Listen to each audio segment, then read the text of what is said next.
Namaste. As a part of our series of videos on psychoanalysis and philosophy, today we shall discuss state of change and hour of God. Change is central to psychotherapy and spirituality. Some psychological states are believed to be more conducive to change than the others. To discuss this deep and very important topic, we have with us our psychoanalysis consultant, Mr. Himanshu. Namaste, sir. Namaste. When we start with first understanding what is a psychological state? If we look at all human experiences, we can classify them into four different zones. So we are in a waking zone, we are in a a dream zone, we are in a deep sleep zone, and some people believe we can also be in a state where we are aware of all these zones. Now, we have experiences across all these zones. Let us say, for example, in the waking state, early in the morning, we have some experiences. In the afternoon, we have some experiences. In the evening, we have some experiences. So if you visualize that as a cylinder, the range of experiences from morning to the evening, and if I take a cross section of that cylinder, that at any given point in time, for example, it is 4:20 now, at this very moment, what are the thoughts which are active in me? What are the feelings which are active in me? What is the psychological state into which I am at present? So state is that cross-sectional uh, description of what I feel at a given moment. Obviously, we pass through variety of dynamic states all across our life from morning to evening. So at 1 o'clock, we are passing through the experience of having lunch, then doing some work, then going out in the evening, then having dinner. So we pass through a variety of states, and at any given moment, if you take a cross section, you see one particular state which is defined by all that is psychologically active or all that is psychologically inactive. Put both of them together and you can describe one particular state, one particular psychological state.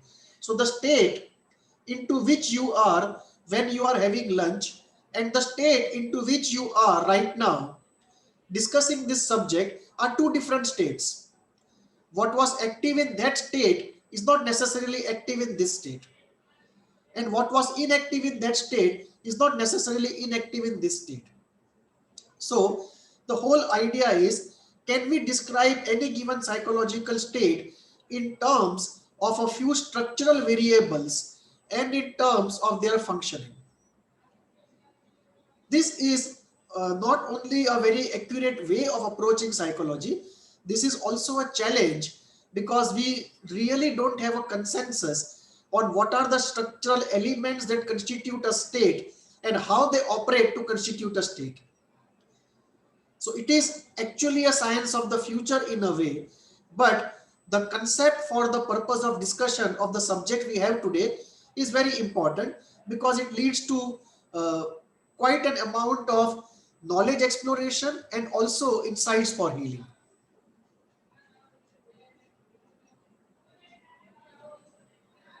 After this clarification of what is a psychological state, why is it believed that a psychological state is important for change? And is there any history to this belief? Change is of many types. There is one category of change which you can bring about by just your willpower. You want to buy a color of shirt which you have not bought for the last many years. You want to bring this change and you can bring it by willpower, by your exercise of free choice.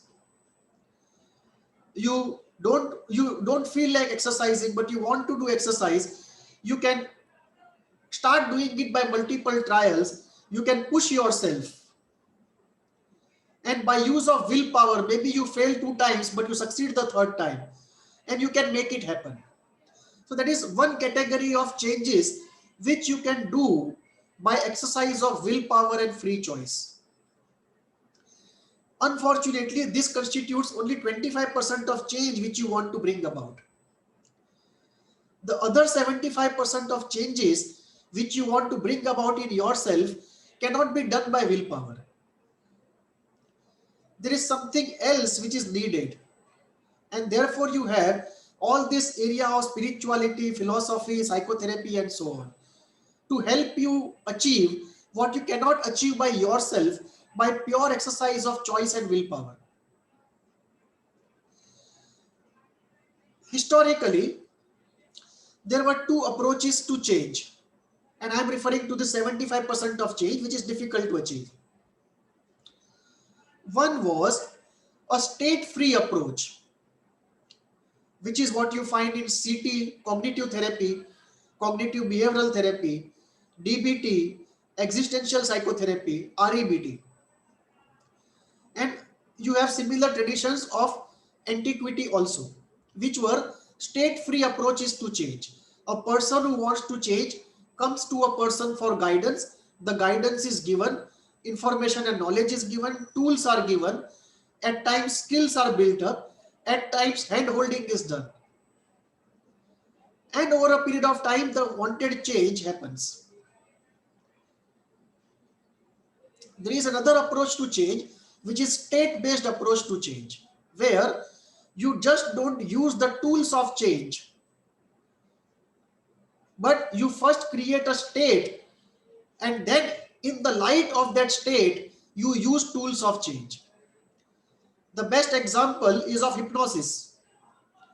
You first create a state of hypnosis, and then you use all the tools that you have. Some tools may have been borrowed from cognitive therapy, some from CBT, some from REBT, some from psychoanalysis, some from spirituality, but you are using all the tools in a particular state, the state being a state of trance and hypnosis.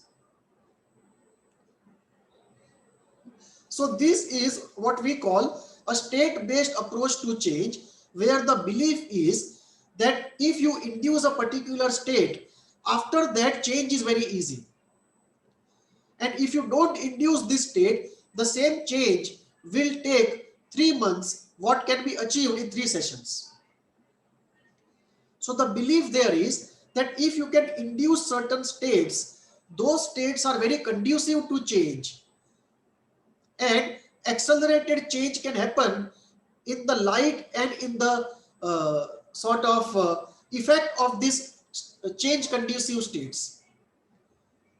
So this has been historically believed by one group of people who propagated state-led change. And if you want to take examples of it, hypnotherapy, which uses hypnotic state, is a very good example of a state-led change approach. That you first create a state which is very conducive to change, and then use a variety of tools. Okay. So it is not the tools themselves, primarily it is the state which multiplies manifold the effect of those tools. Second example is of ISTDP. ISTDP founder Dhawan Lu also found that in certain states change is easy, and if those states are not present, the same change takes very long or never happens. And he was influenced by some thinker, I forget his name, who said the best time for change is when the crisis is active. So when people are in an emotional crisis or a financial crisis, they really change very fast. They are really open to change, and the change endures. And when the crisis goes away, they become very refractive and are completely closed to change, even if they cognitively say, I want to change. Okay. So his idea was that if naturally we see that a person in crisis is far more elastic to change, then can we not induce this crisis in the therapy session artificially?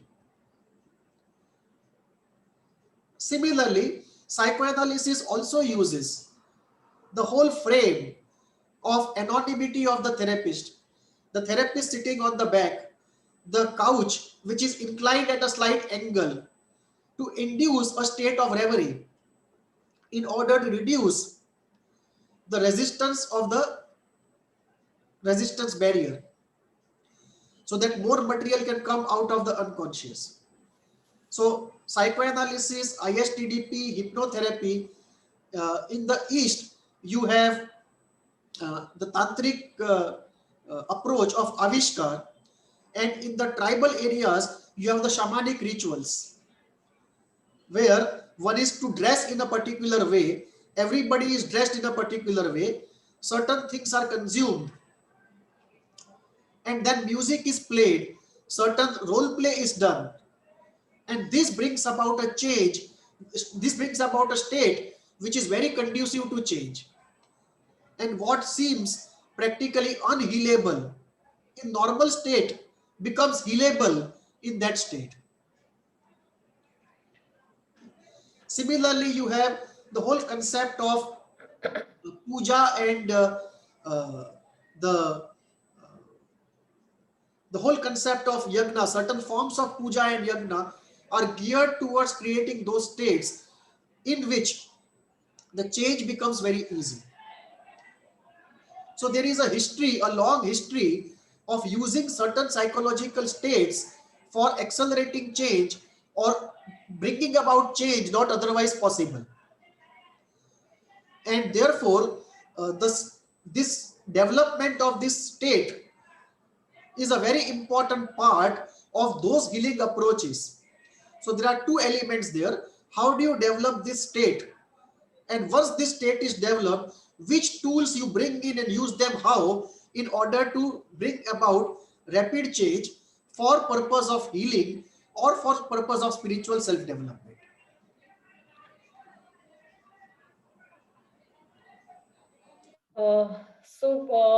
Basically, the state facilitates a change, right? So we go to our next question. Change is easier, swifter, and deeper in certain states and not in certain states. Why do you think this happens? Now this is a very deep question, because essentially we are looking at a force field. There are forces for change and there are forces resisting change. And obviously when the forces for change prevail over the forces resisting change, change actually happens. This translates into a second question, which is, what are the factors which make state of change a real state of change? What are the constituents of a state of change which we say makes otherwise change not possible possible and makes otherwise change slow faster? So there are 7 factors which make a state of change a real state of change. The first is intensified awareness. And this has an exception in hypnosis, where in hypnosis the awareness is the lowest. But in general, if you look at the non-hypnotic range of state-led change approaches, the first is awareness. The second is focus. The mind is wandering into 10 different thoughts at any given point in time. The conscious is thinking something, the pre-conscious is thinking something, the unconscious is thinking something. To the extent we can bring focus and coherence, it helps in accelerating the healing and bringing about a change. So awareness, focus. The third is activation of emotions. If emotionally you are inactive, it is very difficult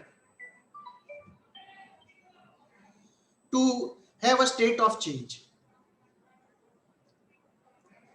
And I'm referring to all the non-hypnotic states of change. The hypnotic state of change is something else we'll come to later. But all the non-hypnotic states of change have these characteristics. One, high awareness, high focus, activation of emotions, removal of defenses. The defenses which don't allow healing, to the extent we can remove through various means. It can be through defense work in ISTDP and psychoanalysis, or it may be by evoking the authority of a shaman, or it may be by ingesting a substance which alters the state of consciousness. So by various means, reducing the defense barrier. Fifth is positivity, that one has to believe in the change one wants and one feels capable of undertaking that change. One does not fear what will happen after the change happens. Sixth is incentives to change, that there has to be an incentive to change. And seventh is the holdback factors. The factors which are resisting change are under control or have been worked through before. So these are the 7 factors which are very important to creating a state of change. And that is created in very different ways. In psychoanalysis, in psychodrama, in hypnosis, in ISTDP, in shamanic rituals, in tantric rituals, in yogic rituals. Coming to hypnotic state of change, which is very different from others, because here you have neither awareness nor focus nor high activation of emotions. You are just suspending all the resisting forces and going straight into the unconscious and appealing to the very basic characteristic of the body and the mind to be healthy and happy. So that is a unique state, but apart from that hypnotic state, all other states have these 7 factors which lead to the creation of this state. And under the light of this state which is created, change becomes very easy and rapid. And if you look at the setup of psychotherapy, particularly psychoanalytic psychotherapy, a part of the setup is also to induce the state which is conducive to change. The 7th part, the factors which are hold back on change, they are often controlled through various means, including strong suggestions or the projected omnipotent persona of the healer. At times, they have been worked through before. And this often you see when a person who has been through 4 different therapies comes to hypnotherapy or comes to ISTDP and gets healed. And we unduly give all the credit to the last therapy. But that actually is a harvesting case. Everyone has done the work and the last therapy has harvested the crop. It is not that no work was done before. If that work was not done, probably the harvest would not be there. So we should not unduly credit the state-led change approaches, but we must study it deeply, because it is definitely a case, and I believe personally that state-led change approaches generally are deeper, better and faster than the non-state-led change approaches. So the whole challenge is how to create more and more efficient states using all the tools at our disposal, so that more rapid and more otherwise undoable changes become doable. Sir, I have a question. Are these state-led changes longer lasting or long lasting also? It depends upon what is the method used. in case of depth psychology approaches like psychoanalysis and ISTDP, the changes are long lasting. And I am talking of changes which involve fundamental reworking of affect, not only cognitive working. In case of hypnosis, it is a mixed bag. Some work has lasting consequences, some work has relapse. So we don't have any method as of now where the relapse is zero. But the minimum relapse is in depth psychology approaches. Psychoanalysis, ISTDP, very low relapse. Thereafter, I think it will be CBT. And in cases of only cognitive work, or in cases of only positive psychology approaches, or in cases of light hypnosis, my guess is, it's not a scientific statement, but my guess is the relapse rate would be high.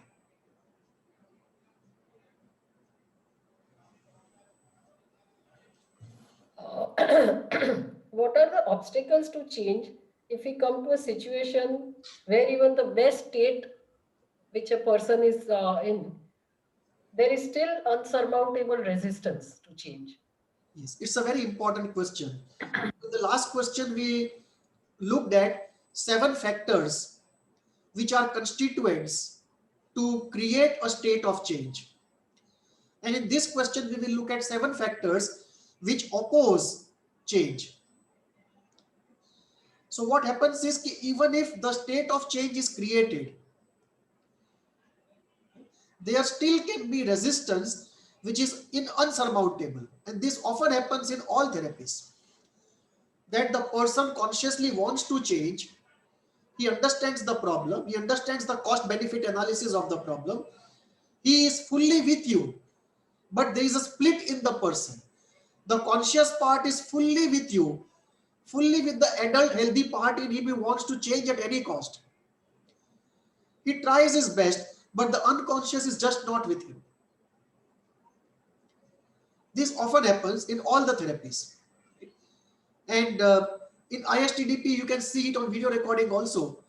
That this happens, you can video record and see how a person consciously completely for change is unable to execute change into himself because of unconscious reasons. So the therapist has created the state of change. The person has responded to the state of change by consciously being fully with the therapist. And yet, the resistances are there.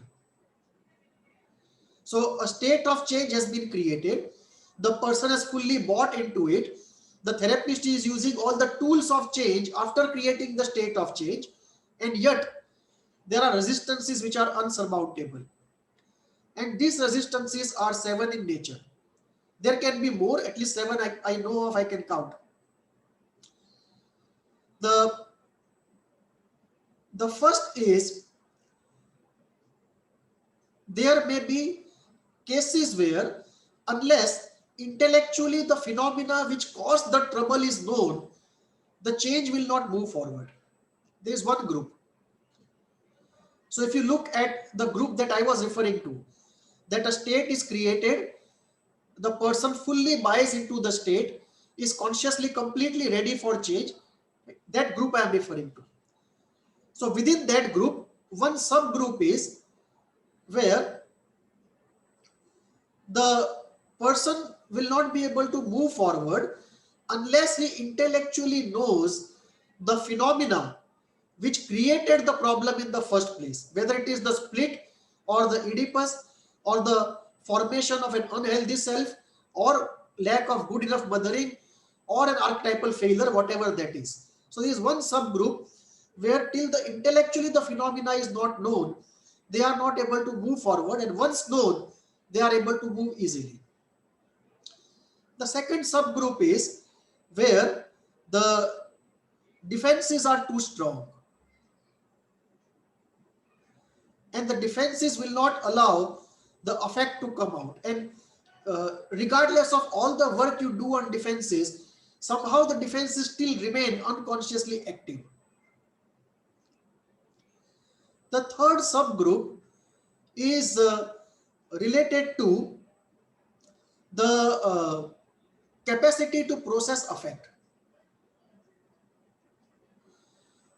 where the capacity to process affect is so limited that they cannot afford a breakthrough, because the breakthrough will release such enormous amount of affect that they will not be able to process that affect. This is what one part of them believes, which may not be true, but one part of them believes it. And if you can convince that part that the belief is not right, the same people are able to process that affect. The fourth group is where they genuinely don't have the capacity to process affect. In that case, it is the system itself which does not allow us to proceed with healing, because the system intrinsically knows that one is not capable of processing that affect. So unless the ability to process affect is built up, or in slow small doses the affect is released and residual affect becomes manageable in quantum, the change will not be allowed to go ahead by the system itself. Then there is a group which is a deficit group. For example, a group where internalization of good, reliable, stable object has not taken place. So unless that deficit is fulfilled, the real fundamental work of healing cannot happen. So that is where the state of change has to be a holding state of change and not a confrontational state of change. So that brings into question the flavor of the state of change. And this is where the internalization of a good, reliable, stable object is necessary. And only after the good, reliable, stable object is internalized can the classical change and the tools of change operate. And lastly, the question of secondary gains. That often secondary gains, like being away from responsibility, getting a alibi for failure of oneself, or excuse not to work hard and face the risks, those secondary gains are also the reasons that oppose change.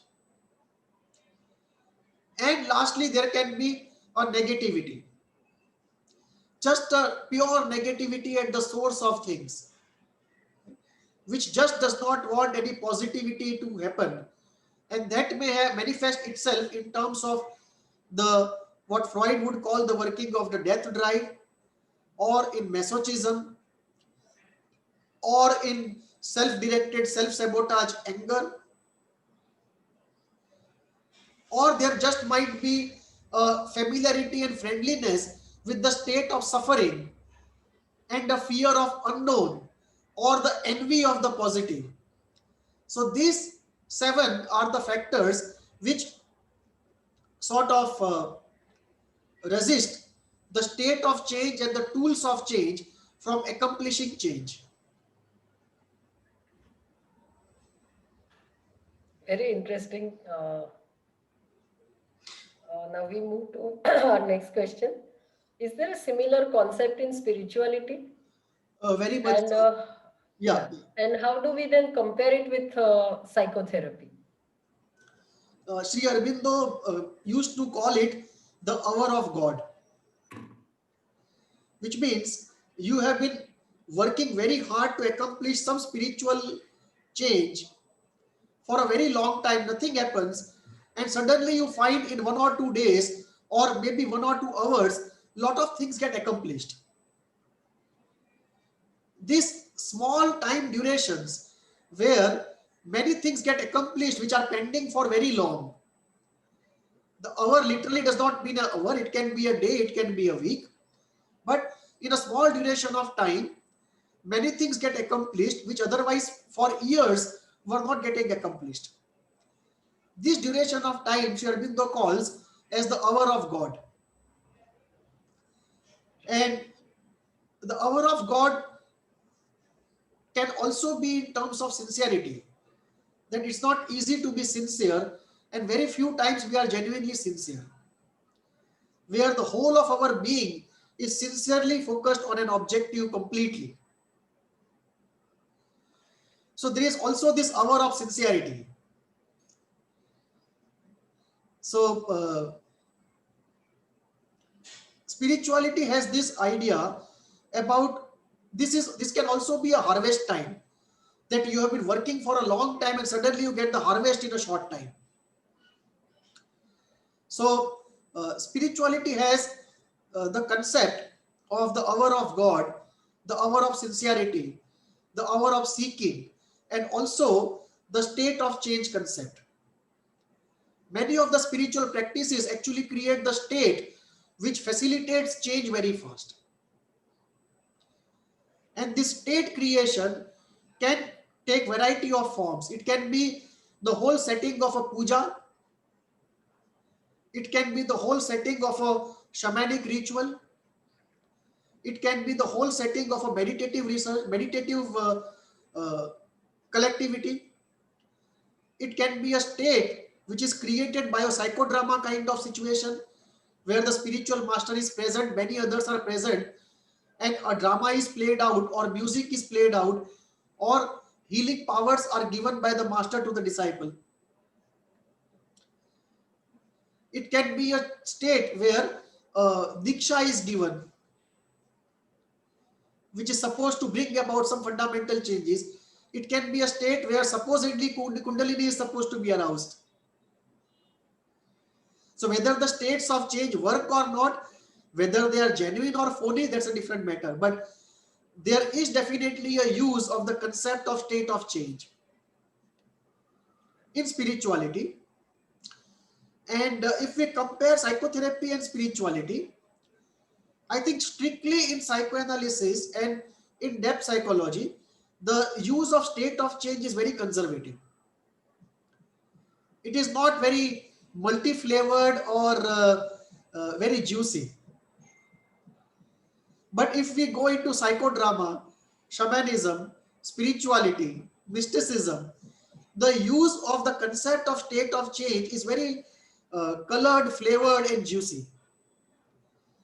And I think there is a lot to learn for psychoanalysis from this uh, rich variety of states of change, to study them and to find out what creates a better state of change, and then make it more empirical by asking, do you have the same state of change for all the patients, or is it that certain flavors and certain juiciness of certain states works for one category of patients? So will the same state of change will be equally efficient for depression patients and for mania patients, or do you require a separate state of change? And this has lot of bearing on what is called the frame. But the frame is such a orthodoxy in psychoanalysis. A few people would have courage to actually even start creatively thinking and questioning the frame or modifying the frame. It is one of the taboos of psychoanalysis. Regardless of that, my feeling is it is not only necessary, it is imperative that we study different states of change used by different approaches, learn from them, and then focus our energies on this concept of state of change, and then focus on the tools of change after the state of change is established, and then focus on these two on various categories of patients, and these two on various types of people in the process of spiritual development.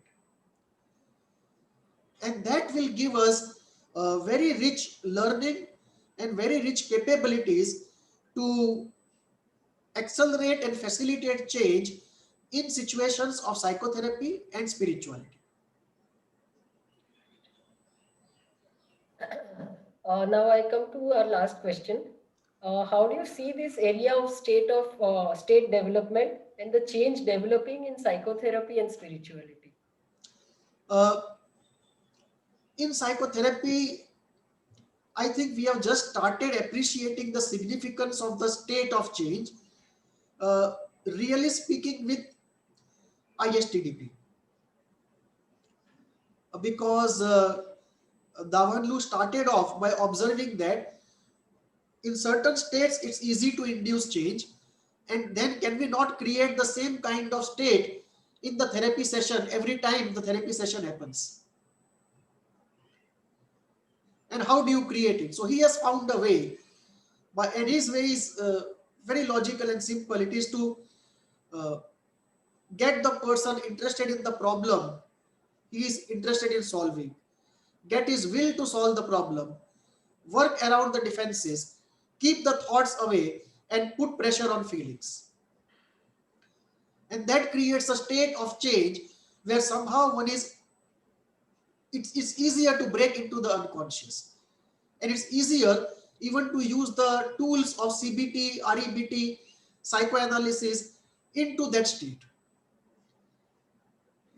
And before ISTDP, hypnotherapy did the same thing about 30-40 years back. That induce a state of trance and then use tools from all other therapies to bring about change. My feeling is uh, we need to do more empirical research on this concept of the state of change and be more open to it, and first of all recognize this concept per se. I think even those therapy schools and therapists like ISTDP, psychoanalysis, who are using this concept, most of the therapists are not even aware of the significance of this concept and how it is operating. The analysis of what are the constituents of the state we are creating, if we are in a state-led change approach, that has not been adequately done and passed on to the practitioners. And the practitioners therefore are not discussing enough about the state. They are discussing by and large about the tools. So the supervision in psychoanalysis is mostly about the interventions and the tools. Nobody is questioning the frame per se and the constituents of the frame. So my feeling is that first we need to appreciate the significance of this concept, go into analysis of it, make it more a part of mainstream discourse, make it more a part of supervision and peer discussion and creative experimentation, and learn from the states which have been practiced by others for a very long time. The central point is to evolve some sort of a conceptual framework to evaluate all the states.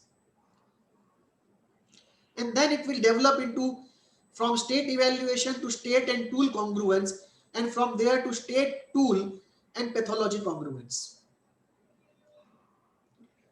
So my feeling is that is the way it should go. In spirituality also, people don't realize the same thing.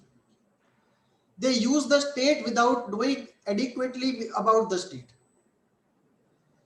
So even there, the constituents of the state, right, the various states which are used in various practices, and the constituents of each of them, and how something works effectively or not effectively, it has not been adequately analyzed. And once it is not analyzed, there is no question of improving it or making a mix and match. It's only after analysis that you analyze two things and you can compare what is good and not good, or you can combine the two to create a third, or you innovate a fourth.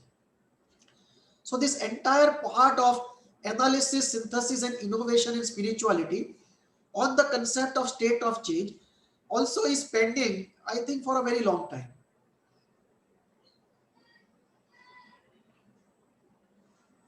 Very interesting discussion, Himanshuji. We've covered such a deep and complex topic today. And we'll be coming up with more such videos on this series, Psychoanalysis and Philosophy. Meanwhile, for queries and feedback, do write to us at hbindia@gmail.com. Namaste. Namaste.